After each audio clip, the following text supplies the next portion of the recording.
안녕하십니까. 비뇨의학TV 융입니다.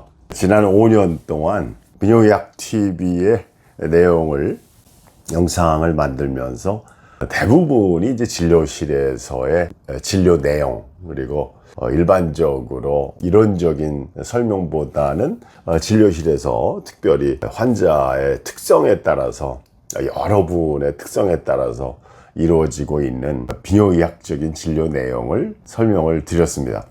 그 중에서는 하루를 진료를 하고 이런 거는 한번 공유를 했으면 좋겠다 하는 내용으로 영상을 만든 게 한 절반 정도 되고, 나머지 절반은 환자분들이 피드백을 주신 분들이 있어요. 댓글에다가 뭐 어떤 내용을 한번 좀 준비를 해 주셨으면 좋겠다 그래서 만든 내용들이 있는데, 2년 전에 강직도가 떨어지는 100가지 이유라는 시리즈 영상을 한번 했습니다. 만들었던 이유가, 어떤 분이 약 이야기를 자꾸 물어보셔서 이 발기력에 대해서 약을 복용하는 거는 물론 중요한 일인데, 그 약의 종류, 그다음에 약이 어떤 게 자기한테 제일 좋은, 어떤 게 제일 좋은 약인가, 자꾸 이런 질문을 하셔서 나한테 맞는 약을 찾기 위해서는 내가 지금 왜 이렇게 강직도가 떨어졌는지를 아셔야 되겠습니다. 이런 이제 질문 답변을 한 적이 있는데, 그 내용을 요약한 것을 시리즈로 거의 100가지에 대한 영상을 올렸습니다.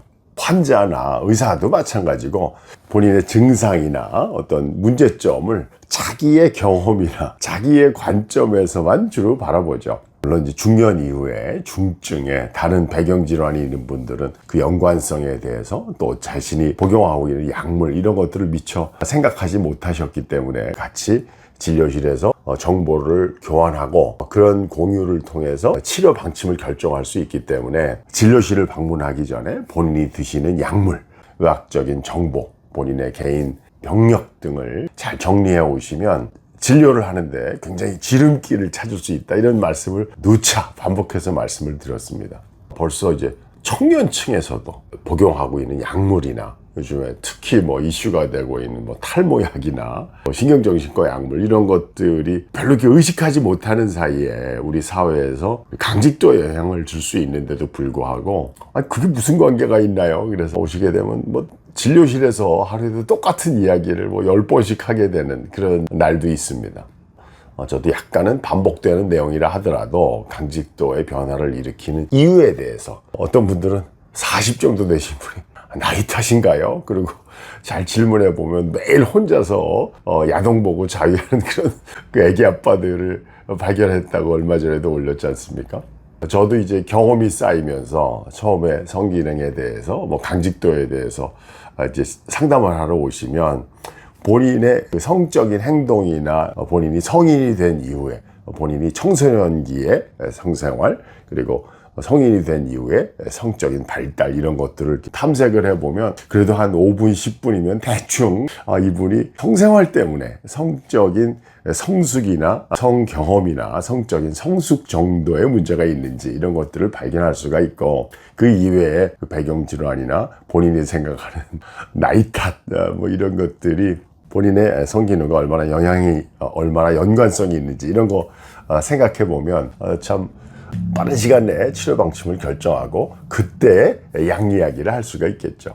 그리고 이제 치료가 끝난 다음에 그 약 효과가 유지가 안 되는 분들에 대한 이야기를 또 그 약물 재생 목록에서 또 여러 번 다루었는데, 그 이야기가 바로 치료 방침이 선택이 되고 약물 복용을 시작하면서 성기능에 큰 개선이 되었을 때, 그때 변화가 되는 자신의 성행동이나 성관계 패턴, 이런 것 때문에 서서히 그 약의 효과도 변화가 오는데, 어떤 분들은 그 약이 왜 그 내성이 생겼나요?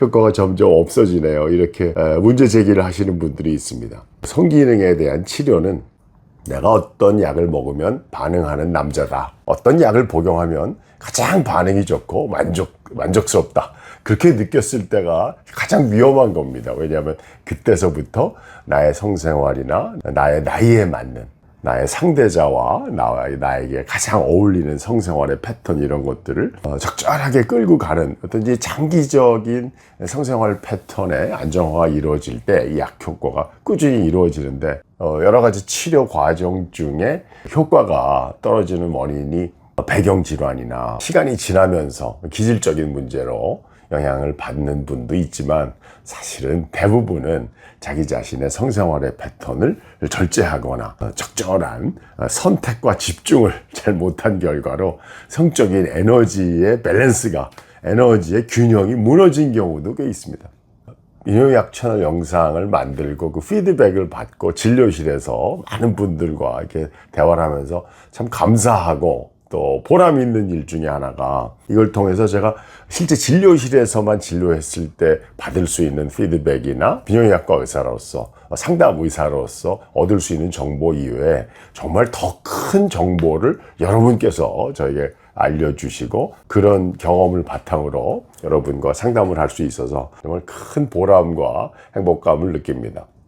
하도 이제 약 이야기, 또 왜 나는 이거저거 다 안 듣고 뭐 이렇게 됐을 때 상담을 오시는 분들, 그동안 그 시알리스 복제약이나 자이데나 유데나필 메일요법에 대한 메일요법을 많은 공감을 해서 복용하시면서 그 약의 실패담 또 성공담 이런 것들을 통해서 치료 방침을 결정할 때 가장 중요한 판단 기준과 장기 추적 관찰의 성공 여부는 나의 강직도가 떨어진 이유는 무엇일까? 조기에 찾아내는 것이 진료실 상담의 첫걸음이라는 것, 오늘 다시 한번 말씀을 드리고, 최근에 이제 질문을 올려주신 강직도가 떨어지는 100가지 이유에 대해서 약간은 중복이 되더라도 좀 더 이해하기 쉽고 좀 더 간결한 영상으로 준비를 해보겠습니다. 비뇨기약TV 융이었습니다.